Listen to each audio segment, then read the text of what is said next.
After kicking off the 2023 season with losses at Minnesota and at Colorado, Matt Rhule and Nebraska football seemingly righted the ship with a 5-1 run spanning from the middle of September to the end of October. Or at least we thought they righted the ship. Nebraska entered November with a 5-3, 3-2 in Big Ten Conference play record, but proceeded to finish the season with a 5-7, 3-6 record in Big Ten Conference play. The November collapse was a combination of poor quarterback play from Heinrich Haarberg, Jeff Sims, and untimely interceptions by Chubba Purdy, though I thought he played well. A defense that was overall inconsistent, that at times had trouble defending the deep pass or even stopping the run, which they were pretty good at for much of the season, except for when they played Wisconsin and Iowa, yet again in November. And injuries began to pile up, and with Matt Rhule rebuilding the program from the disaster that was Mike Riley and Scott Frost, none of Mike Riley's players are even on the 2023 roster, but anyway, Nebraska has been down for a while, and we knew that a rebuild would take some time, even with the transfer portal, even with good recruiting, and even with, I think, a fairly large amount of blue chip talent on deck, given Nebraska's position traditionally in the Big Ten West and now in the, I'd say, lower half of the Big Ten in terms of results. But that November stretch was disappointing nonetheless and left a lot of bad taste in the mouth of many Nebraska fans. But entering 2024, the Cornhuskers have opportunity, they have potential like they do every year, and I believe in Matt Rhule. I think Nebraska fans should believe in Matt Rhule. So I want to talk about the expectations, areas where I think Nebraska will improve, and my overall outlook for the Cornhuskers entering 2024, at least from a way too early perspective.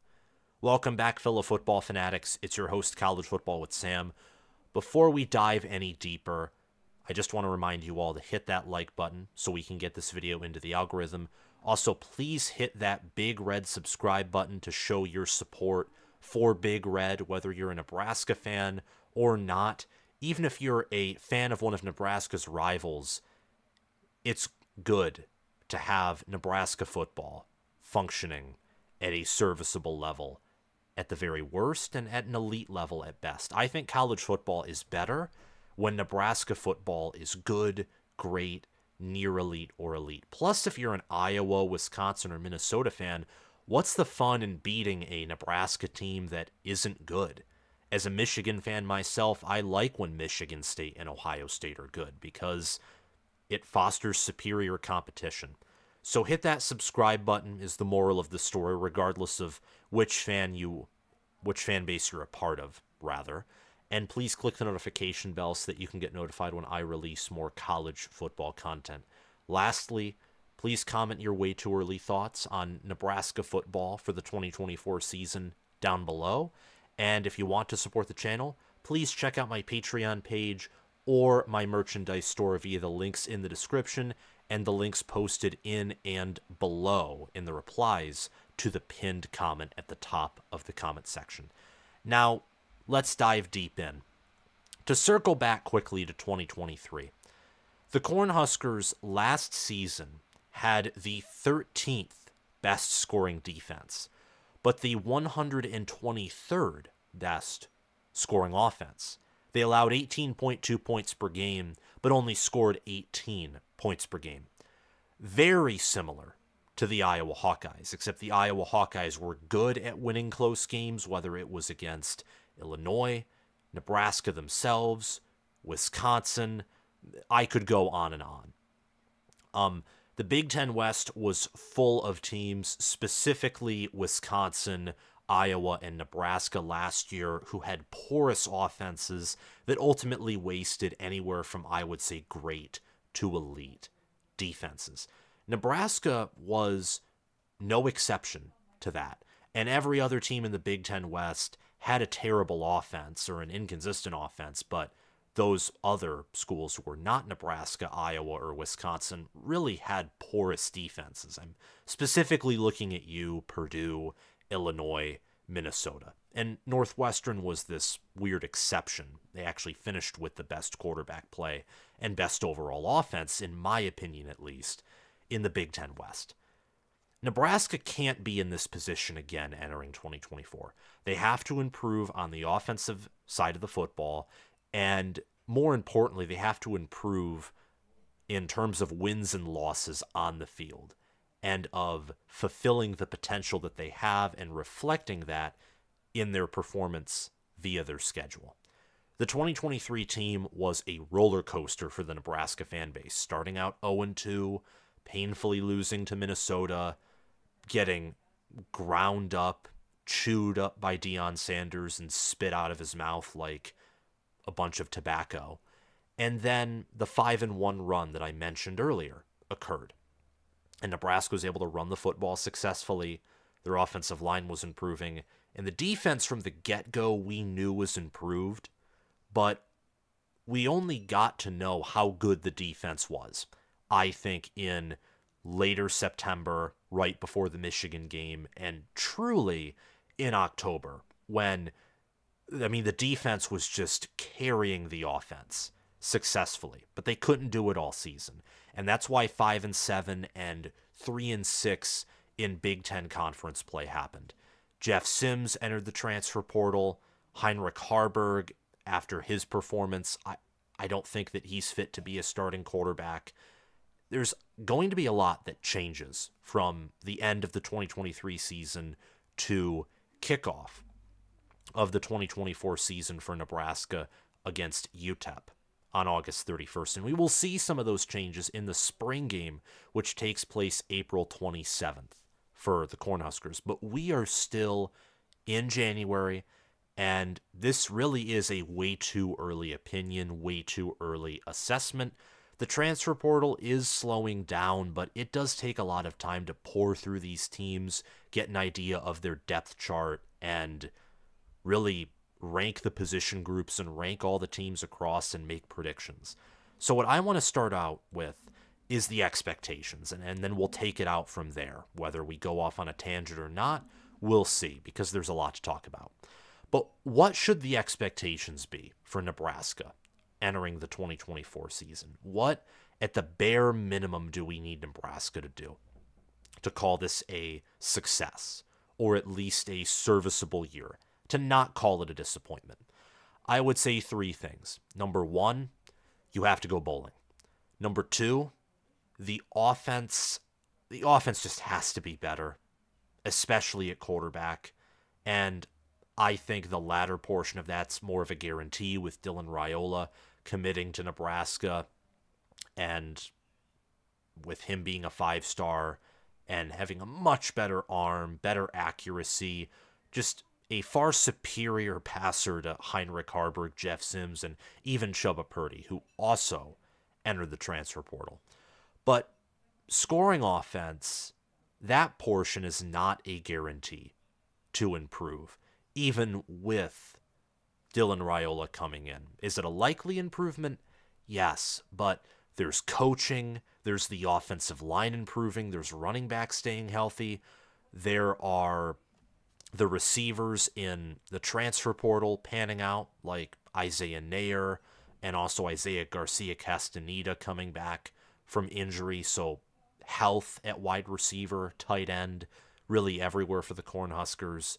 And Dylan Raiola, as much as I think he is an improvement at passer, I don't know necessarily if he has the same athleticism on the ground or willingness to run as the three rotational quarterbacks for Nebraska last season. So the offense has to improve.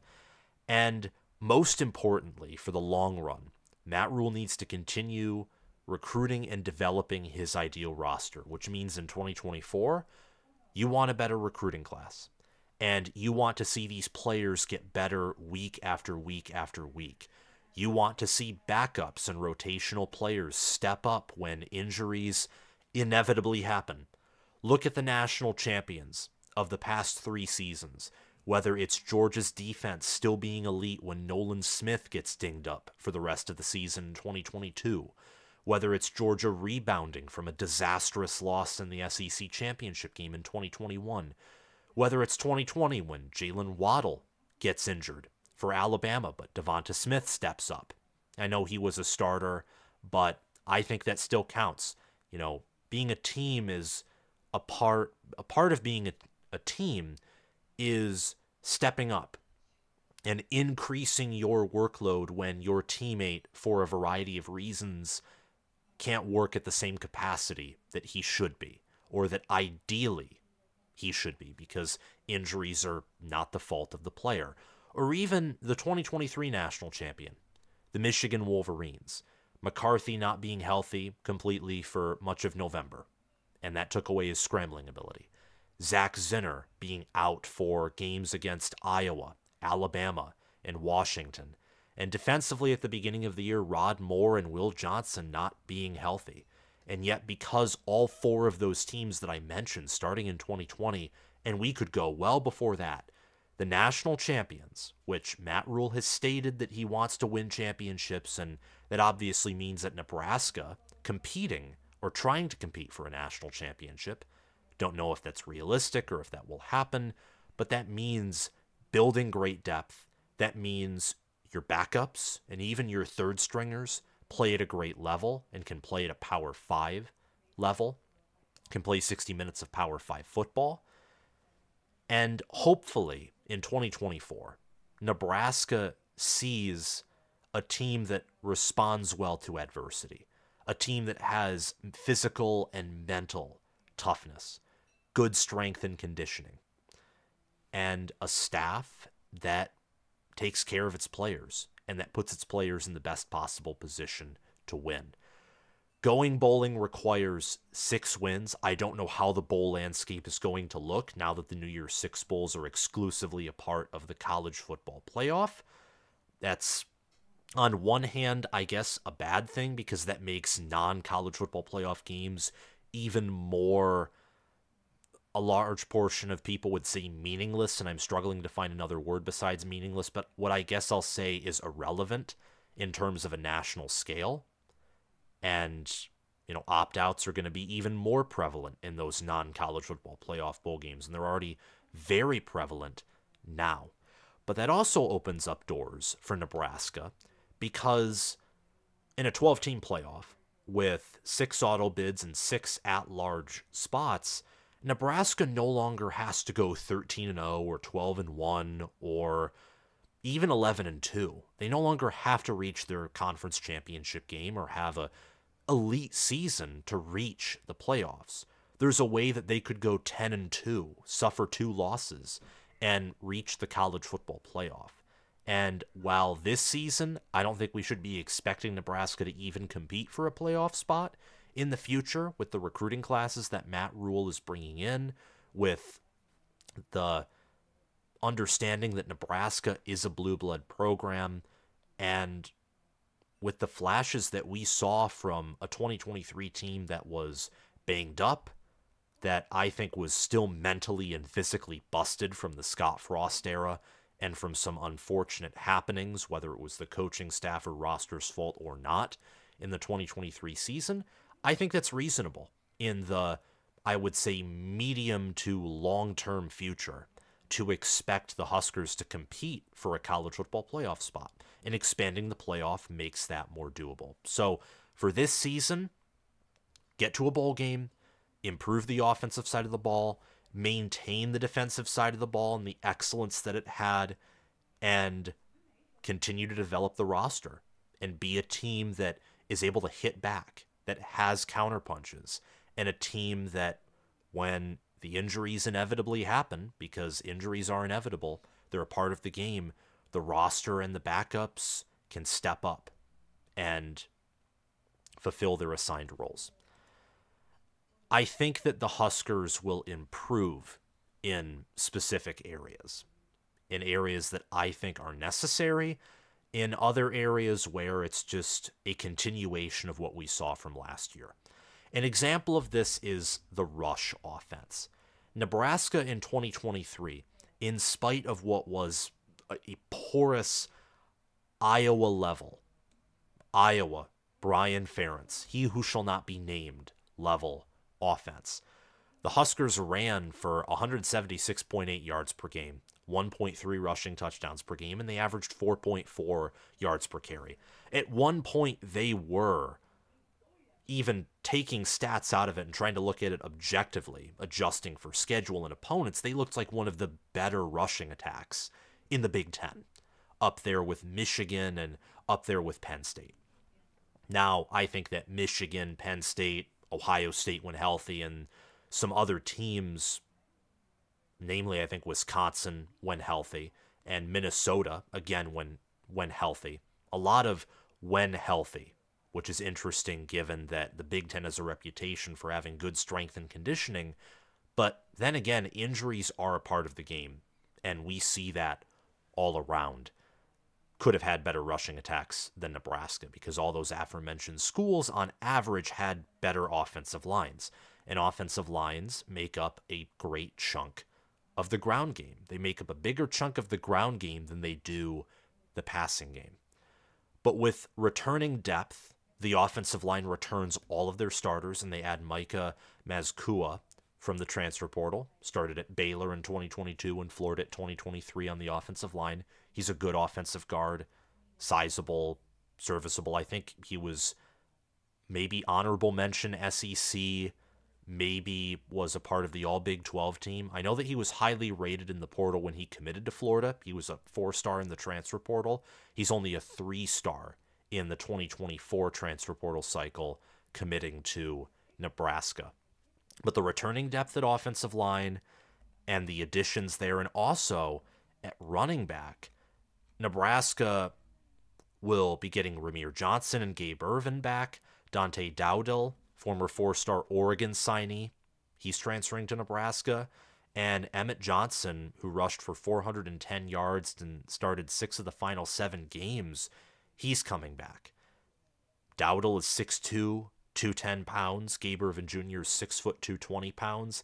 Emmett Johnson and Ramir Johnson are the lighter, speedier running backs, but Emmett Johnson has some power to him, and Ramir Johnson has played in a receiver role before, receiver out of the backfield, and actually I think was trying to transition, or the staff wanted him to transition to wide receiver under the Mark Whipple, Mickey Joseph offense in Scott Frost's final season in 2022. I think this run game is going to be, I don't want to say phenomenal. I'm going to have to do more studying. Again, this is a way too early assessment, and my thoughts on Nebraska, way too early for a reason. I think it will be a great rushing attack. I think a top 20 rushing attack nationally. I expect that even with Turner Corcoran on the offensive line and some other players on the offensive line that I've mentioned before, where I don't know if you can get them to play right, if you can quote-unquote fix them. So you may just have to exhaust their eligibility, and then the offensive line can really start making elite strides. But Micah Mazkua, Ben Scott, who was honorable mention All Big Ten, Bryce Benhart, Teddy Prohaska, and other players, I think this offensive line is going to have experience. It will be better than last year because of the transfer portal additions and the returning production. That's all a recipe for at least improvement, maybe a recipe for success. I think you're going to see improvements in the ground game, the offensive line. Quarterback is intriguing. And I say it's intriguing because typically you don't start true freshmen.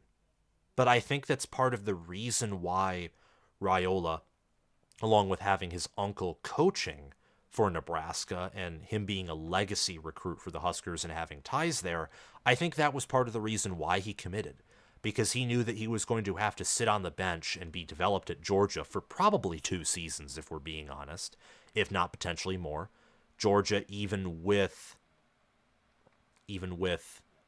I forget his name, transferred to Kentucky. Brock Vandegrift. They're transferring out, former 5-star to Kentucky. You have Carson Beck, who will be starting for Georgia this season, and I think Gunnar Stockton, with proper development, could be a really good, elite quarterback. So you have depth there. Nebraska doesn't have any depth. Chubba Purdy was the best quarterback that Nebraska had. He's transferred out. And Jeff Sims, who was the worst quarterback, in my mind, transferred out. Heinrich Harburg, I agree with Corn Crazed on this. I don't think he's fit to be a starting quarterback for a winning Power 5 program. That only leaves Dylan Raiola. It does. And let me know down in the comment section below if you'd like me to go live and invite Corn Crazed on the channel, probably within the next month. I'd like to invite some live people on. And I would and will invite him at some point, but the schedule's pretty packed. So if you all really want me to get him on, and I know I can get great engagement off of it, I will prioritize that to be a sooner rather than later spring project. But Raiola's 6'3", 230 pounds, top 10 player in both 24/7 Sports composite and individual rankings. In 2023, he threw for 2,819 yards, 34 touchdowns, 1 pick, negative 35 rushing yards, 3 rushing touchdowns, though. You're not going to see the same mobility, athleticism, scrambling ability, design run ability at quarterback with Raiola. But you are going to see an improvement, I'd say a drastic improvement, in the passing game. And something that I didn't put up here would also be wide receiver. At some point, Alex Bullock, Marcus Washington, Billy Kemp IV, that was a pretty thin wide receiver room, as Alex Bullock is a walk-on. And Jalen Lloyd and Malachi Coleman also got some playing time as true freshmen, with them getting doubling their preseason experience, doubling their training here at Nebraska, with Bullock returning. Billy Kemp and Marcus Washington, they're gone. But you have incoming transfers like Isaiah Naher, who is a standout at Wyoming. Transferred to Texas, unfortunately was injured, so he didn't get much playing time. He's transferring in. Isaiah Garcia Castaneda is returning. Jamal Banks was an honorable mention All-ACC wide receiver at Wake Forest. And Wake Forest is known for having good offenses. They are. Defense is not their strong suit, but under head coach Dave Clawson, offense is their thing. That's how they win. That's how they go to bowl games. That's how they reach the ACC championship game in 2021. These are all great additions, especially, Jamal Banks, I think, who's the most proven addition in the portal. But Isaiah Naher does have a high ceiling, 6'3", 215 pounds. Banks is 6'4", 205. We've seen flashes from Isaiah Garcia Castaneda and Bullock. Malachi Coleman and Jalen Lloyd getting more experience will help Dylan Raiola ease into that starting quarterback role, as it will be a transition from being a starting dominant high school quarterback to being a true freshman college quarterback, playing with a supporting cast that, look, it's not going to be as good of a supporting cast as what Ohio State will have, who Nebraska takes on the road in Columbus October 26th.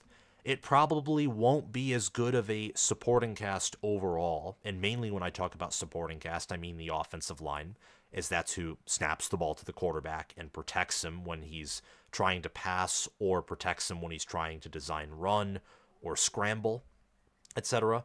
He may not have the same supporting cast even that Iowa, Wisconsin, or USC have. Those are the 3 of Nebraska's November opponents. So it's absolutely critical for improvements to be made everywhere, as Nebraska was a 5-7 team last year, and they, whether it was offensively everywhere, but especially at quarterback and wide receiver, or even defensively with the secondary allowing some big plays, or toward the end of the year when injuries and offensive ineptitude meant that even the run defense, the pride of the black shirts, was being called into question later in the season. Improvements have to be made.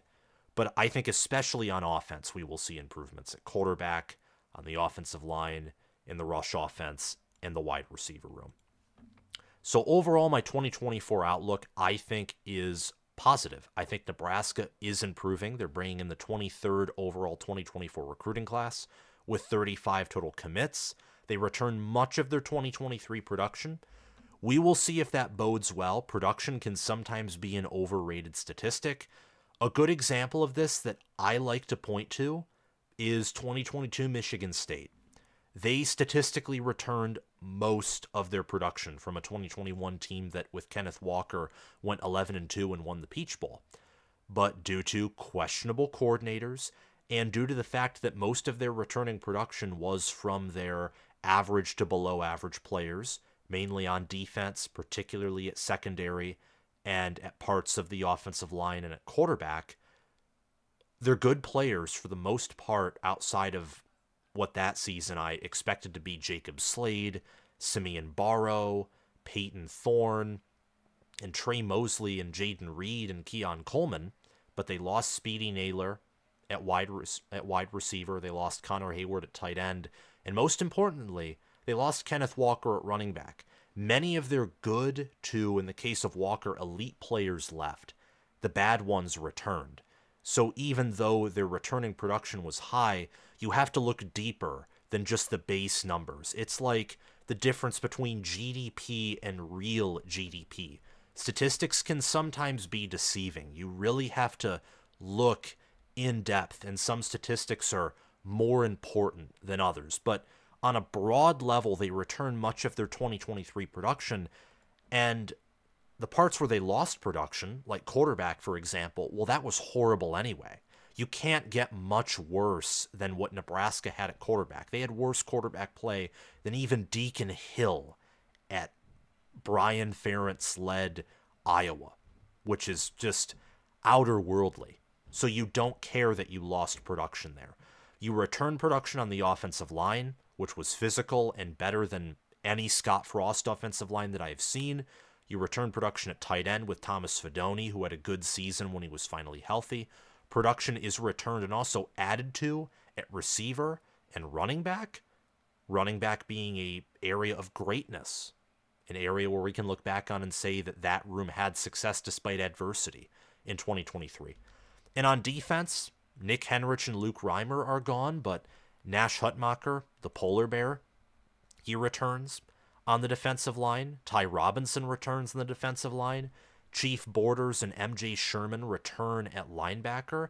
And at defensive back, Isaac Gifford, Tommy Hill, Deshaun Singleton, Marquez Buford Jr., Malcolm Harzog.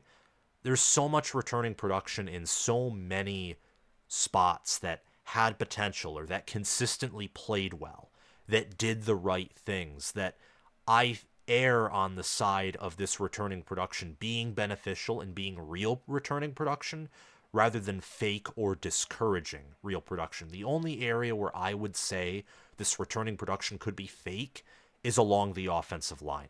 But I think with the addition, especially of Mazkua and the returning of Ben Scott, I do think we will see improvements there as well. Last thing I'm going to mention, I'm going to briefly go over the schedule and then we'll close out this segment. Rhule needs to win quickly. I mean, he needs to hit September hot, and he has an opportunity to do so. Because this November schedule, really the October schedule, starting with Ohio State, and I incorrectly said only USC, Wisconsin, and Iowa were the only November opponents for the Huskers. UCLA plays Nebraska on November 2nd, rather. After that Ohio State game, the schedule gets tough rather quickly.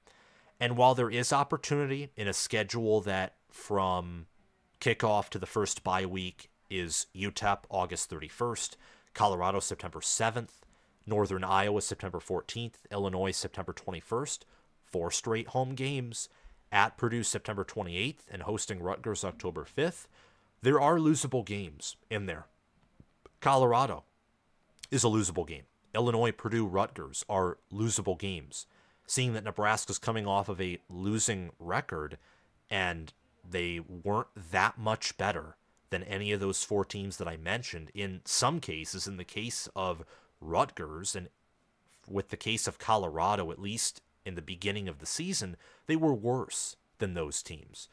So the Cornhuskers could, after the bye week of October 12th, and if they were to win all those games and beat Indiana October 19th, they could already have locked up a winning season by the time they travel to Ohio State, which I would say is a guaranteed loss. They could be 7-0 entering that game. They could be 6-0 entering the first bye week. But it's so critical that Matt Rhule gets closer to those 6 or 7 wins before the Ohio State game than not.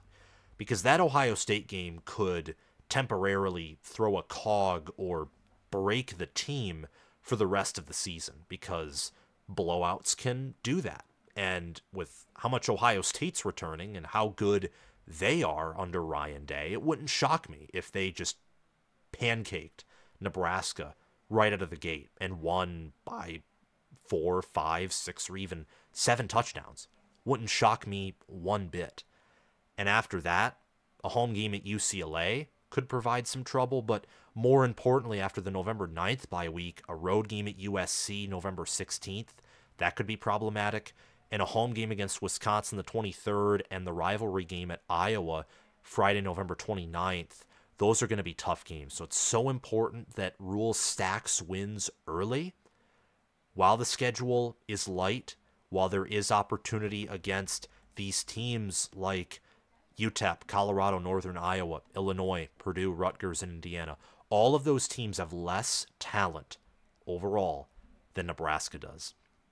And I'd say for all but one of those teams, I expect Nebraska to win. That's a hint at my way too early record prediction. You can ask who I think that one team that will beat Nebraska in those first 7 games is in the comments section, or you can wait for my Big Ten record prediction video that I hope to release within these next 2 weeks. That's all I have in this video. Thank you guys so much for watching. If you want to support this channel, you can check out my Patreon page via the link in the description or the pinned comment. Please make sure to like this video, subscribe to the channel, and click the notification bell. And I want to give a shout out to my supporters from Patreon. Thanks to Crash2488 for being a Heisman patron. Thanks to Spencer Bringhurst for being an All-American patron. And thanks to Will Loftus, Gabriel Calendar, Roaming Gnome, Matthew Sale, Chris Lane, Austin Christmas, and Zubin Zah for being all conference patrons. Have a great day, guys, and I will see you all around. Bye-bye.